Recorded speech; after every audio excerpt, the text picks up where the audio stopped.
Now, what are the powers of a person who is born again? First of all, such a person is a tranquil, peaceful person. He becomes automatically righteous. Automatically. I don't have to tell you, don't do this and don't do that. That's finished now with Moses. No more of that. As soon as you become the Spirit, we just give up all those things that are destructive for us. Automatically. No pressures are needed.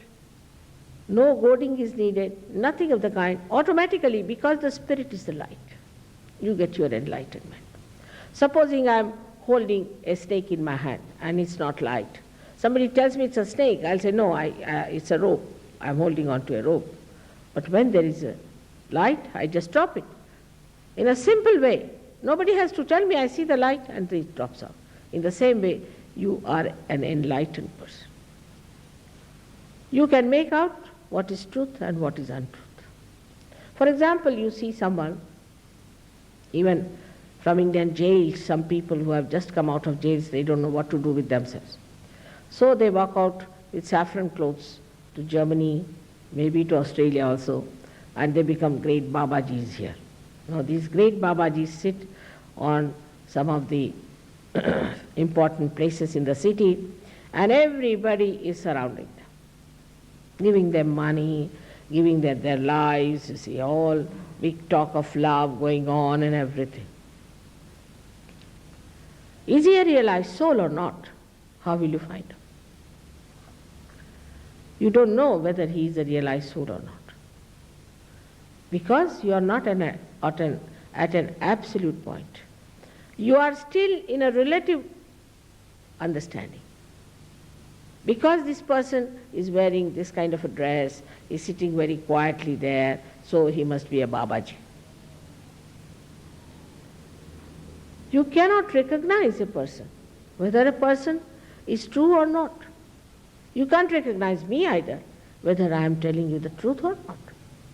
Unless and until you become that absolute being, you cannot make it out. Then what happens? That when the Kundalini rises and pierces through your fontanelle bone area, then you also start feeling on your fingertips. These fingertips are nothing but the sympathetic nervous system centers which are indicative of the truth. If the person has got cool wind or cool breeze coming from that person, then he is a real one. If he doesn't have, then he is not. There are many persons who claim to be great, but they are not. Ultimately we find out and we are shocked the way they are. We don't know how is it our brain has failed, how is it our brilliance did not show clearly what was wrong with this gentleman, because we are not that. We have to accept humbly that we are still at a human awareness and we have to be at a spiritual awareness. That's the dimension we have to get, otherwise we cannot judge things properly. In this country now we have certain problems. In this whole world we have problems. Problems of atom bomb, every day you are hearing about this problem and that problem, all created by human beings. Imagine, intelligent, such good people have created problems for themselves, killing each other, preparing bombs and things like that, protecting each other. I mean, no animal does that. Only human beings are trying to protect themselves from each other. They are all the time worried who is going to attack them, not sure of themselves. The reason is they haven't reached that state of absoluteness. The time has come now. The time has come for you either to take to constructive working out of the problem or the destructive. By discussions, by arguments, by anything, you are not going to achieve anything unless and until there is a complete transformation in the human mind. And transformation is only possible when you become the spirit, because spirit is the universal being within you. And you become collectively conscious means you start universally feeling. You just start feeling another person on your fingertips. And if you know how to correct it, you have corrected that person. This is only the play of love of God. It's so simple. Even children can do it. Many children, when they put their fingers in their mouth or their thumbs in their mouth, according to Mr. Freud, it's something nonsense. But according to us, they are suggesting what centers you are catching. To understand your own children, you have to be a realized soul. Because the understanding is still not matured. Unless and until you become a realized soul, you are not a matured personality to judge anything. At that level, whatever you judge will have another point of view. You can take 10 small children who are realized souls. We have many like that.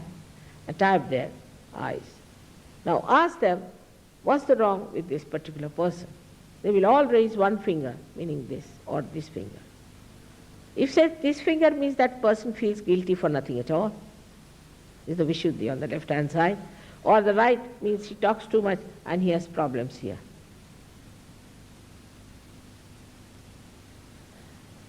This knowledge becomes your own.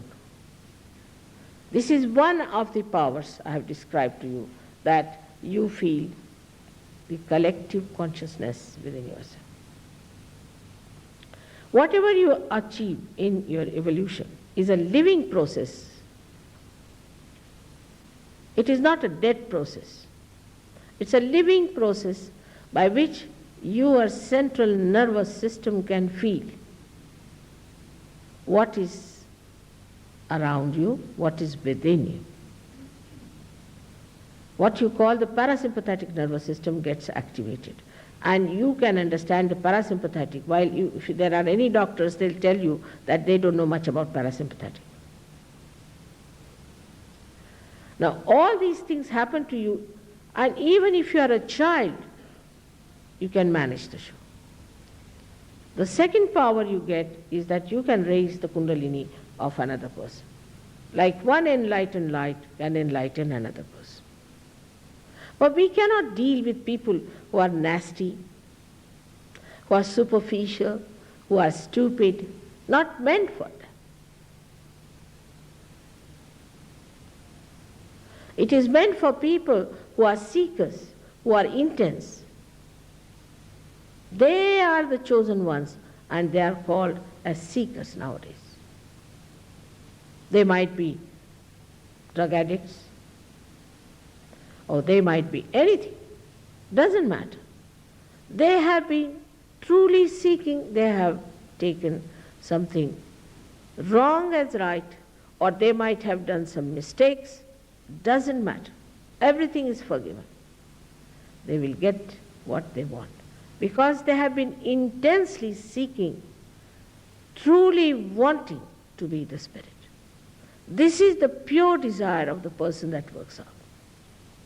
Not a person who is just wanting it for the sake of some sort of a selfish or some sort of a power-oriented ideas. Now the third power one he gets is this, that a person becomes absolutely dynamic. He works very hard, he never feels tired. He can do things which he has never done before. I know of somebody who has never done anything artistic. Suddenly he started painting. I know another one who has never known what is poetry because he is a chartered accountant. He has been dealing with money all the time. Suddenly he started writing poetry, that too in Urdu language, which is such a difficulty. Such dynamism one develops.